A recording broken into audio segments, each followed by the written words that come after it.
C'est encore plus beau, tu vois, de dire que tu mets que certains détails et ensuite toi t'arrives à créer ta propre histoire.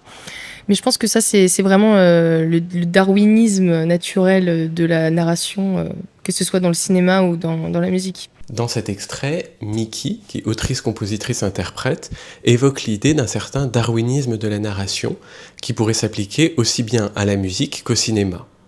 Cette idée est particulièrement pertinente.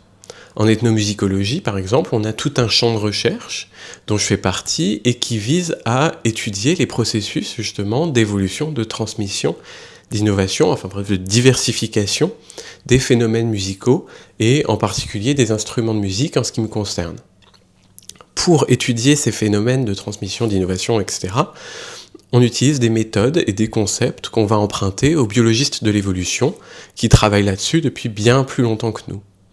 Il faut absolument insister sur l'utilisation du terme « emprunter », puisque si c'est en effet pertinent d'avoir cette intuition d'un certain darwinisme des traits culturels, au sens où il y a une pression de sélection qui va influencer la reproduction ou non de certains traits, donc changer leur fréquence dans une population, et qu'ils se modifient au fur et à mesure de leur transmission, donc ils se modifient au cours du temps, il ne faut absolument pas chercher à calquer l'évolution culturelle sur l'évolution biologique, puisque les deux phénomènes sont régis par des processus qui sont distincts.